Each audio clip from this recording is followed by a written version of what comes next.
Hello, Algebra 1 students, and welcome back to Topic 8, Polynomial Operations and Factoring. We are finally on to the second half of this unit. The first half was all about Goal 22, which started with adding and subtracting polynomials, and then, in my opinion, moved on to the more important part, multiplying polynomials. And we saw how to do that using algebra tiles, using the box method, and then finishing up with distributive property. Well, today we finally get to start our journey backwards.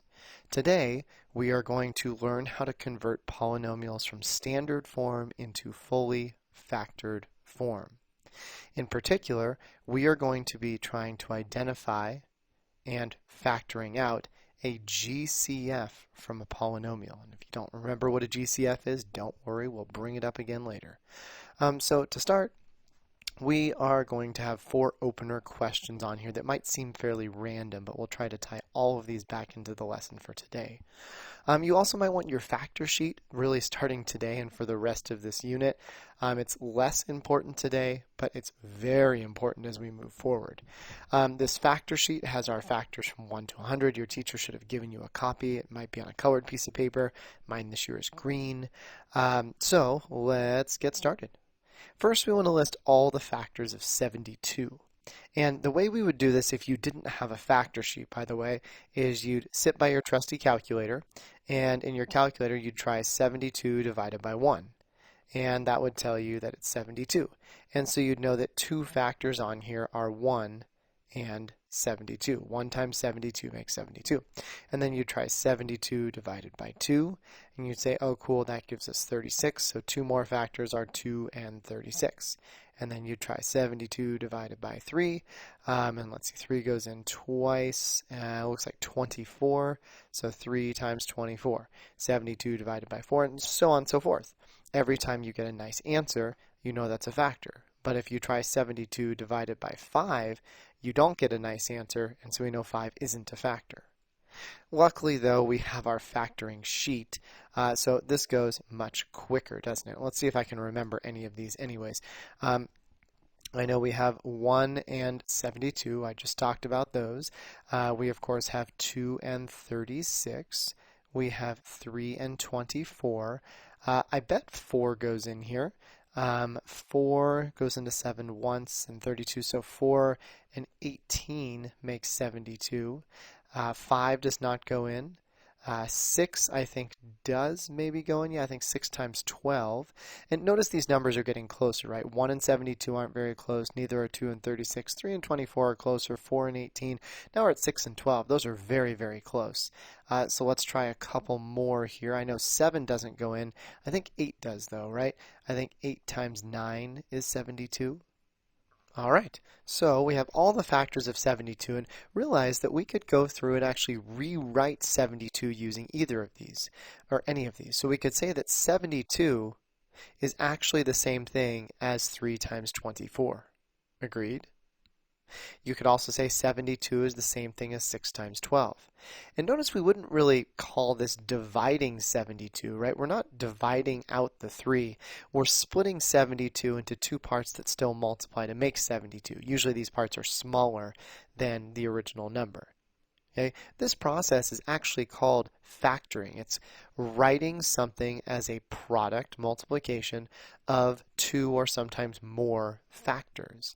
So when we use these factors and they make a larger answer, this is called the factored form.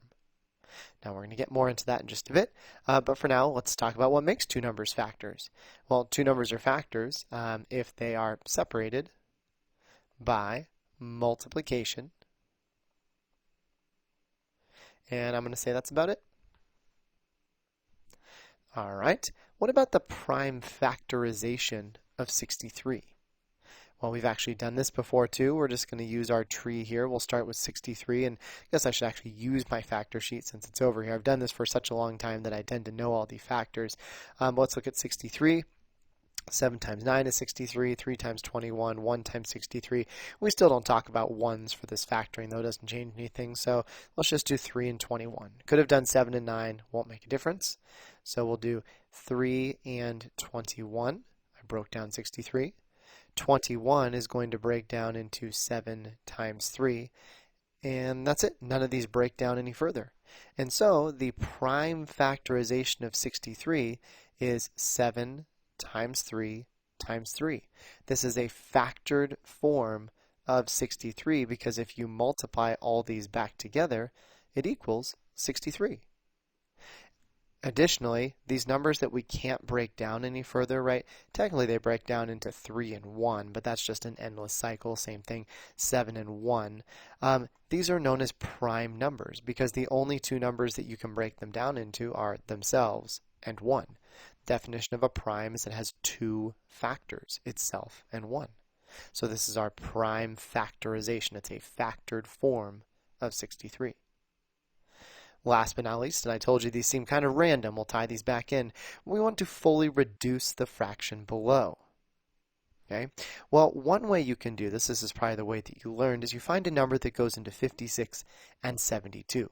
You might say, I don't know what goes into 56 and 72. Well, you do because 2 goes into both of those. That's an even number. But let's take a look at 56 and 72. So we have 56, which I'll highlight right here, hopefully highlight. And then I also have 72, which unfortunately is down at the bottom, but that's all right. There's 72, and here is, way up at the top, 56. Now we have a list of all of the factors here. We can divide out anything we want. I usually like to try and start with a larger factor. Do we have any large factors in here? There's a 28 here, but I don't see a 28 down there. There's a 14. It looks like they both have an 8 though. So let's maybe try dividing out the 8. Okay, so we go back here and we say, all right, let's go ahead and divide the top by 8, divide the denominator by 8. Let's see what we get. 56 divided by 8 is 7. 72 divided by 8 is 9. Then we say, okay, 7 over 9, can we divide out anything else? Well, we look at 7, we look at 9, and we say, are there any common factors there?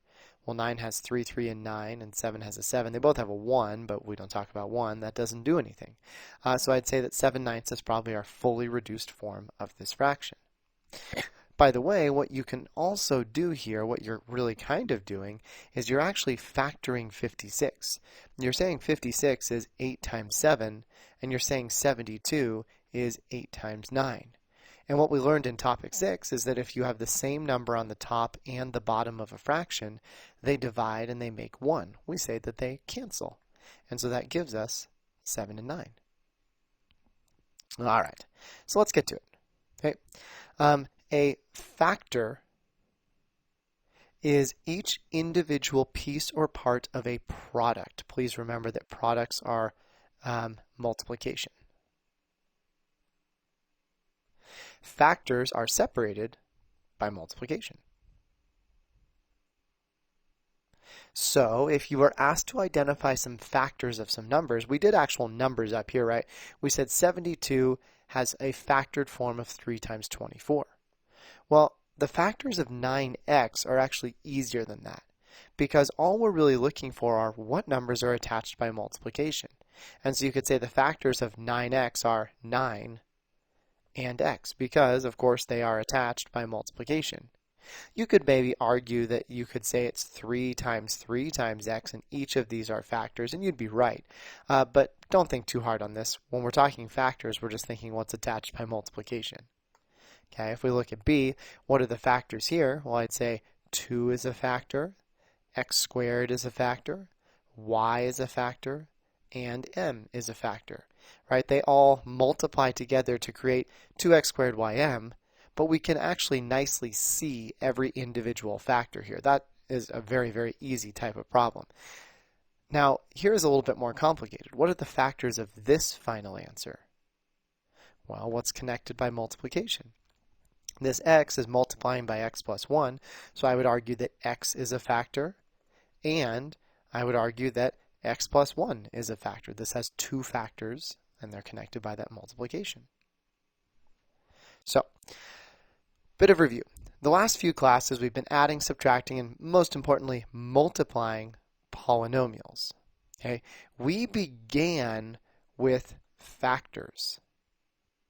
Even though we might not have called them that, we were given a problem like this, and this is a problem with factors, 6 times x minus 4. In fact, if we have to list the factors, we might as well list those right now, right? 6 and x minus 4.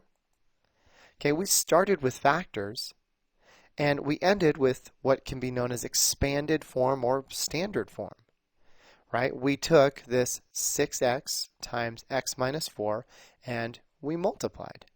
And when we multiplied, I'm using distributive property here, we got 6x squared minus 24x. Okay, not too bad. Now, we should also realize that in terms of rectangles, and we're going to go back to algebra tiles pretty soon too, these right here, this 6x and this x minus 4, were really like the outside of a rectangle. You can think of 6x as like a base and x minus 4 as the height. And this answer that we found was the inside. We are now starting the second half of topic 8, which focuses on undoing the multiplication of polynomials. And one of the easier ways to do that is to divide out what is known as the greatest common factor from each term. Right? Now, the greatest common factor is actually what this GCF is short for from the opener up above. Okay? So, think of problem 4 on the opener, right? I went ahead and I divided out 8 because I said that was the largest or the greatest common factor. Okay? Now, there are other ways that we could do this too. We could have divided by 2 here. That would be correct. We could have divided by 4 here. That would be correct. Or we could have divided by 8. Okay. Now, which one of these will we consider fully reduced? Well, hopefully you would say the 7/9 over there. And the reason 7/9 is fully reduced is because there are no other factors involved. In fact, for this guy, this 28 over 36, there's another set of common factors we could divide out.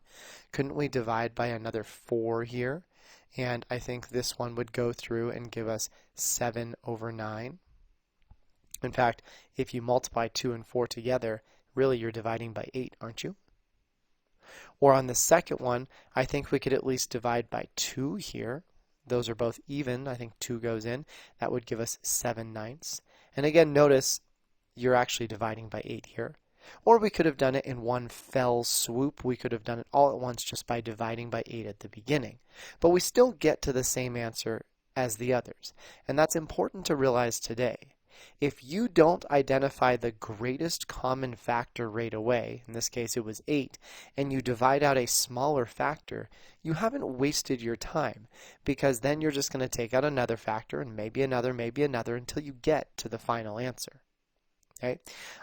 We call these numbers that you divided out of the numerator and denominator common factors. Factoring, and this is an important definition here, is when you convert or factor a polynomial from standard form, usually in standard form, that has no parentheses, into factored form with parentheses.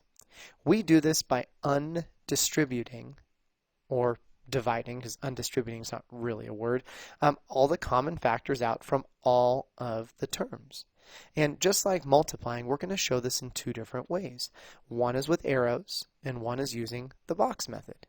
Now again, remember, and I'm going to draw a nice little rectangle here, we have a base, whoops, if I could put the base in the right spot, we have a base and a height, and then we also have the area.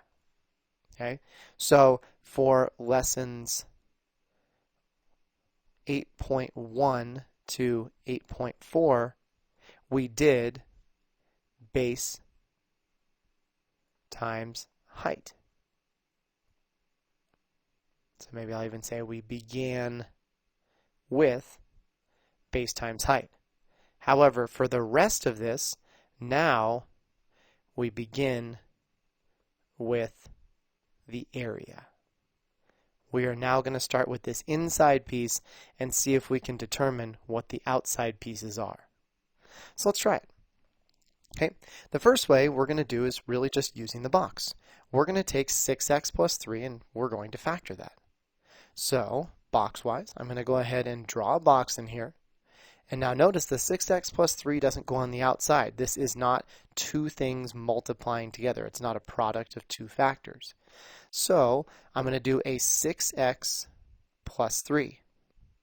But because there are two terms, what I'm going to do is I'm going to split the box into two pieces. 6 x's, 3 1's. Then, and this is important, I'm going to start with the side that has them both in common. This side here multiplied by something to create 6x, and multiplied by something to create 3, which means this green circle that I drew has to contain a number that is common to both 6 and 3. So what I want to do is take a look at my factor sheet, 6 and 3, okay, and hopefully this will load, nothing too bad. Okay, so I have 6x and 3, and we look at our common factors. Do you see a factor they have in common? And again, we don't talk about 1. They don't have a 6. They don't have a 2. They do, however, both have a 3. That is going to be the number that we divide out. So I'm going to jump back down here, and the number that I divide out is going to be 3. Now we play the reverse multiplication game. We ask ourselves, 3 times what gave us 6x? Well, to make the 6, I bet you know that one. Whoops, erasing the box too. To get the 6, we know that there has to be a 2 here. 3 times 2 is 6x, but that's not our answer. 3 times 2 is just 6. To get the x, we need an extra x up here. 3 2x's is 6x's. Then the same game, 3 times what gets you 3 or keeps it 3? Well, anything times 1 gets you that answer there, and it's a positive 1. So what we did is we started with 6x plus 3. Sorry, my colors didn't change again. Computer's getting old. 6x plus 3, and we changed it to factored form. My factored form had a height of 3 and a base of 2x plus 1. And that's it. That's our answer. So we started with the area and worked backwards. Now you don't need to make a box if you don't want to. We would do this 6x plus 3, and I like to work vertically here. We're going to do the same thing. You look at the factored form, or the list of factors, and we say, what do 6 and 3 have in common? Well, they both had that factor of a 3 in common.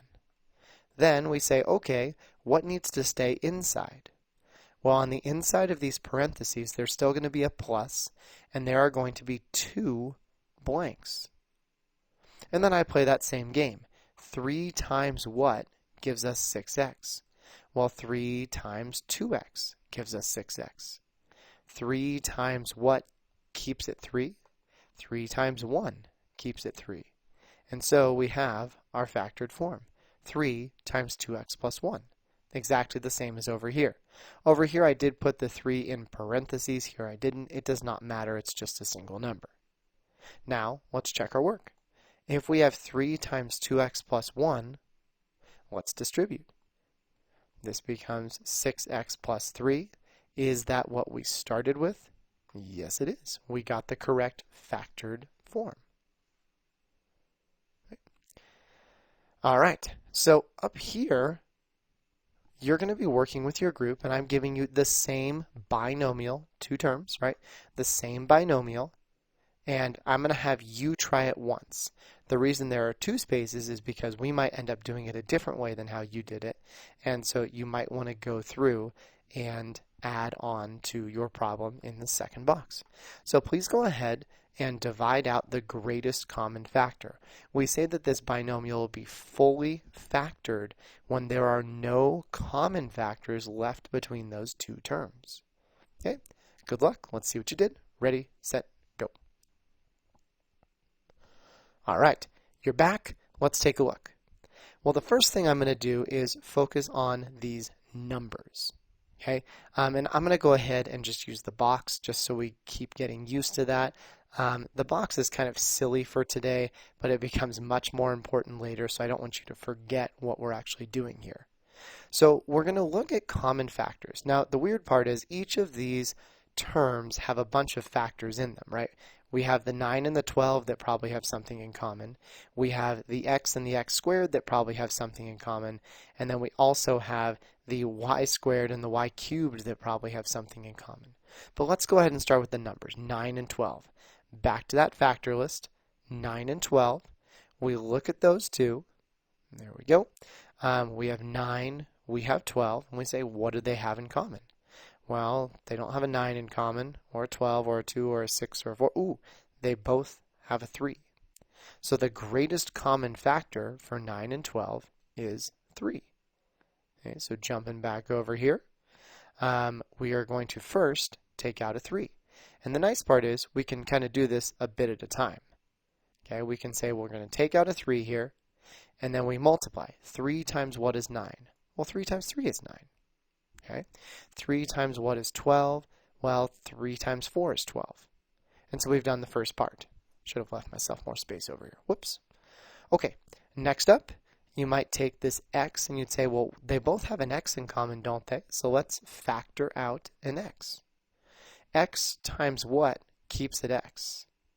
Well, actually, 3x times 3 is 9x. I don't think we need to give anything else to the 3 up top. However, x times what turns it into x squared? Well, x times x turns it into x squared. 3x times 4x is 12x squared. All right, and then let's try the last one. Right, for the last one, we look at this and we go, okay, y squared, y cubed, what do they have in common? Well, you might think they both have a y, and you're correct. Y times what gets you y squared? Well, another y. Y times what gets you y cubed? Well, y... To get to y cubed, don't we need a y squared here? I think y times y squared is y cubed, isn't it? And we might say, okay, cool, I think we're done. Our answer is 3xy times 3y with a positive 4x y squared.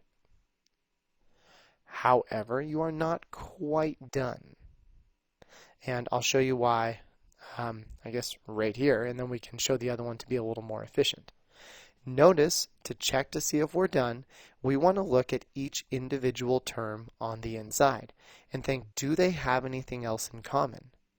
Well, the first term is smaller, so we should probably start there. This is a 3 and a 4. Okay? The 3 and the 4 don't have anything in common. You can see that from your factor list. There's no number that will divide into both. Then our next term in the first factor is the y. Does this y have anything in common over here? Oh, yeah, it does. They each still have a y. And so we actually need to go through and divide out another y. And so I can show you this just, and I'm going to work straight down here and use the box down below. I'm going to go ahead and take this y and another y out front. And so just color coding here, we have 3xy already. Now it's going to be joined by another y. And let's see if we can see what is still inside the parentheses. We took the y from the 3y. There's still a 3 because y times 3 is 3y. If we take the y from y squared, y times what is y squared? Y times y is y squared. And so we should be able to simplify and call it good. The outside part is going to be 3x, y times y is y squared, and the inside part is 3 times 4xy. Now, nothing in the parentheses have anything in common, and we are done. This is our fully factored form. Okay? Well, what if you got that right away? Is that even possible? Well, sure. To get it right away, it would look something like this, right? We would look at these two terms here, and we would say, okay, well, we start with the number out front. They each have a 3 in common. So we pull out the 3 first, okay? And then in our parentheses, we say, well, what's still left in here? 9 divided by 3 is 3. 12 divided by 3 is 4. And then you might have recognized that they each have an x in common. That'd be good. So we don't need anything here, okay? However, we do need an x over here because x times x is x squared. Then we do the same thing with the y, but this time maybe we're a little bit more astute and we realize that y squared means y times y, and y cubed means y times y times y. And so we can see that they each have 2 y's multiplying in common, which is y squared. That doesn't leave anything here, but it does leave a single y over here. And you would have ended up with your right answer without having to do the multiple steps that I did over here. This is very similar to when we were simplifying those fractions on the first page. If you didn't realize you could divide by 8 at first, you could divide by something smaller and make up for it later. All right. So we say, and I've mentioned this once before, that a polynomial is in fully factored form when there are no more integer, so nice number, factors that you can divide out. For example, I gave you the polynomial 12x cubed plus 18x squared plus 24x. And I actually gave you 3 different ways to factor it. But in fact, none of them are fully factored form. Your quest is to use the 4th box on the bottom right to go ahead and fully factor 12x cubed plus 18x squared plus 24x. Use the other 3 to guide you, right? You can see they took out an x here, a 2 here, a 6 here. That should really help you out. Don't forget that you should be able to check your answer, right? If I distribute the x back in, it becomes 12x cubed plus 18x squared plus 24x, and that matches what you started with. If when you distribute, you don't match what you started with, you did it wrong. So try the 4th one, see what you can do, and then once you're done, unpause and we'll see how you did. Ready, set, go. All right, you're back. Well, let's take a look at these as if the other boxes didn't exist. And we're going to start by looking at 12, 18, and 24. Hopefully you can see what number they have in common already, but if you can't, we can hopefully zoom back out, look at our factor sheet for 12, 18, and 24, and come to a nice little conclusion here of our greatest common factor. So we have 12, 18, and 24. Looking at those, we can start with the largest numbers. This one has a 12, but 18 doesn't have 12, so that's gone. They do both have a 2. All 3 of them have a 2, actually. They all 3 have a 6. That's pretty good. They have 3s in there as well. Look at all these common factors. And they don't all have a 4 because 18 doesn't. And I think those have to be those, right? Because those are the only ones left for 12. So 9 and 18 are out. Those guys are out as well. Out of the 3 that we circled, which is largest? Well, 6 is largest. So the value I want to divide out is a 6.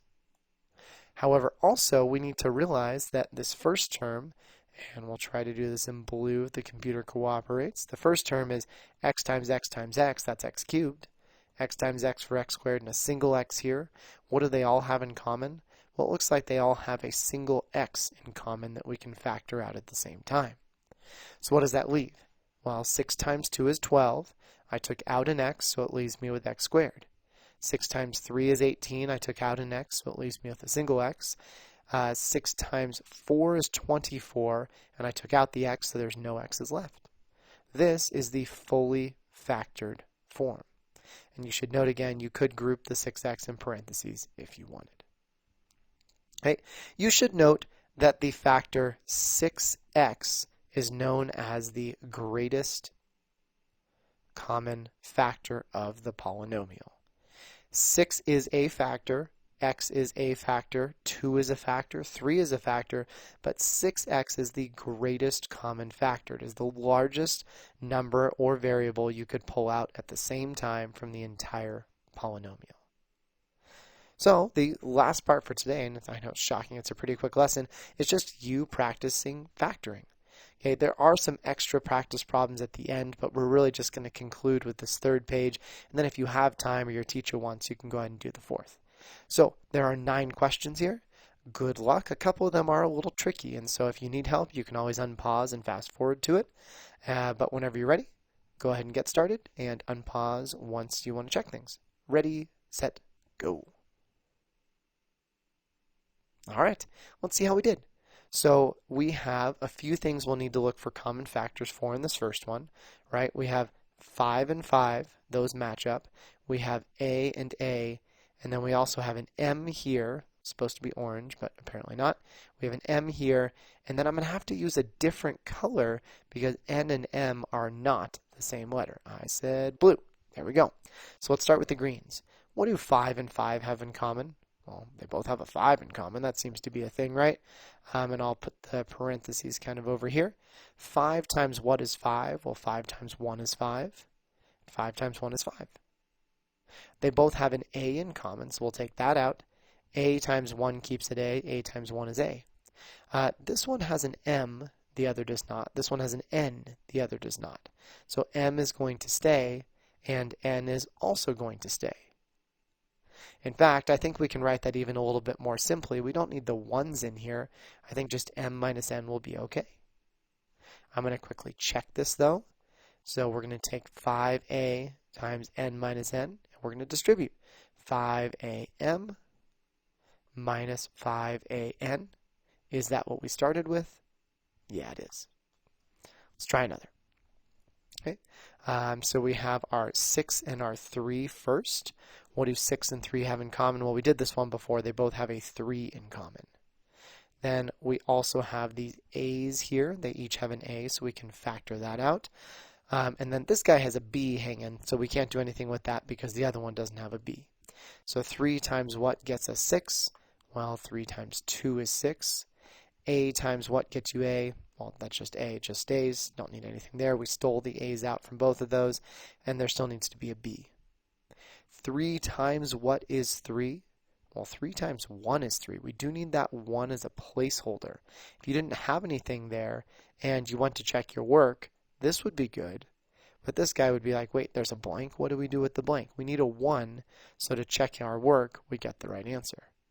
And so we have our factored form. Let's try a couple more. 5x cubed minus 3x squared. Well, here's 5 and 3. Checking your factored sheet, I think you'll probably be able to tell that 5 and 3 don't have anything in common. Here's an x cubed. There's no x cubed over here. Here's a y squared. There's no y's on the other one. I think this is, maybe you could argue, unfactorable or not able. There are no common factors. Others might say, well, you could take a 1 out. And you're right, you could. If that makes you happy, you could always put a 1 on the outside. But there are no real common factors besides 1 here. And so that's all. All right, fourth one. This one's always a good source of debate. Okay, we're going to start with these guys right here. We're going to ignore the negatives for now. We'll come back to those. And say, what do 2, 4, and 6 have in common? Well, using your factor sheet, you'll be able to tell that they each have a 2 in common. And then we have our c's. C to the 4th is 4 of those, 3 of those, and 2 of those. How many c's do they have in common? It looks like they have 2 c's in common. C times c is c squared. Okay, let's finish this up. 2 times what gets you negative 2? Well, it's negative 1, I think. And then c squared times 2 more c's, another c squared will get you c4. Okay, 2 times what is 4? Well, that's a 2. C squared times another c is c cubed. And 2 times what is 6? That's 3. And then we don't need any more c's here because c squared times a blank will stay c squared. Now, I will tell you that there is another way we could have done this as well. And it's pretty common for people to want standard form to have a positive number out front. And I don't want it to throw you off if that happens. So negative 2c to the 4th minus 4c cubed plus 6c squared. We're going to take out the exact same factors as before, 2c squared, except I'm also going to take out a negative. A negative 2 times what gets you negative 2? Well, that's a positive 1. C squared stays the same. Negative 2 times what gets you negative 4? Well, that's actually a positive 2c. Negative 2 times what gets you a positive 6? That's a negative 3. Notice that if you take out a negative, it actually went through and changed all the signs. This one went negative, negative, positive. This one goes positive, positive, negative. You can always undistribute or factor out a negative if you would like. Just don't be surprised if you see something on a test on a multiple choice answer and you're like, oh no, everything's different by a negative. Well, then divide out a negative and it should match. All right, problem 5. What do we have in common?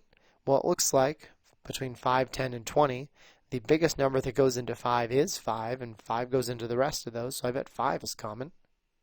In terms of our x's, we have x times x times x. There's two x's here and a single x here. Looks like they each have an x in common, and that gives us enough to factor the rest here. 5 times 1 is 5. X times x squared is x cubed. 5 times 2 is 10. X times another x gets you x squared. Minus 5 times 4 is 20, and we don't want to put another x because then we'd be creating x squareds. And we're done. You might also see this as 5x times x squared plus 2x minus 4, just because they might not have wanted to write the 1 out front. Either of those are fine. 6 is a weird one. 6, we actually have two terms here. First term, second term. And we have to ask ourselves, what do those terms have in common? Well, the first term has an r, and notice that this r is attached by multiplication to the parentheses. The second term has a 6 that's multiplying. But then what about actually in the parentheses? Doesn't this one have a b plus 1 that's multiplying? And this one also has a b plus 1 that's multiplying? I think actually we could go here and we could take this b plus 1 from both of these terms. If you take the b plus 1 from r, now there's just an r left inside. If you take the b plus 1 from the 6, now there's just a 6. Can you see that if you distribute b plus 1 to r, we get back up to the original? And b plus 1 to 6, we get back up to the original? It's pretty cool. That's our factored form. All right. Andrew factored 3x squared y minus 6xy squared plus 3xy as 3xy times x minus 2y. Describe his error. Well, they gave us a hint. We should probably do the hint. The hint says check his work. So we have 3xy times x minus 2y. To check his work, I'll take the 3xy and multiply by x. That's going to give me 3x squared y minus. Then I'm going to do the 3xy times the negative 2y. 3 times 2 is 6. X, there's no x, which just stays. Y times y is y squared. So let's check Andrew's answer. If we look at it up above, 3x squared y, that looks good. Minus 6xy squared, that looks good. Oh wait, there's an extra 3xy at the end. Huh. What did Andrew do? We should probably try this one, huh? So we have 3x squared y minus 6xy squared plus 3xy. Let's assume that he pulled the right common factor, 3xy. So I'm going to move 3xy to the outside and do a set of parentheses. Now inside the parentheses, we're going to have a reduced form of each one of these. And assuming we're not doing anything weird with the negatives and positives, I actually like to bring these down at the beginning, because it shows us then that we have 3 spaces for numbers that we need to fill. Okay, this first space is just going to be an x. We saw that earlier up above. The next space is going to be a 2y, because we saw that earlier up above as well. But then what fills this last space? 3xy, and then there's a blank to get to 3xy. Can you see what Andrew did? It seems like Andrew said 3xy, we're just going to factor that out. When we factor it out, we don't need it anymore. But you do still need something. You need that placeholder. 3xy times what keeps it 3xy? Well, that needs to be a 1 there. And so our fully factored form has the 3xy factored out with x minus 2y plus 1 in the middle. And you do need the plus 1 to keep everything the same. All right. Write a trinomial that has the greatest factor of 4x. Then put your trinomial in factored form. Well, we can really cheat this one. Pretty easy, right? We could start with our check. To start with the check, if 4x is going to be the greatest common factor, and we need a trinomial, we need 3 spaces. From here, we just want to make sure that nothing inside has a common factor. So we wouldn't want to do something like 2x squared, 4x, and 6, because these guys have those in common and x's in common. That's no good. So let's just do something different. Let's do something like, I don't know, 3x cubed. Okay, then I can do something like 2x. And this last guy can't share any factors with these first two. So we can't have x's. And it can't be a number that 3 and 2 both go into. Let's do 5.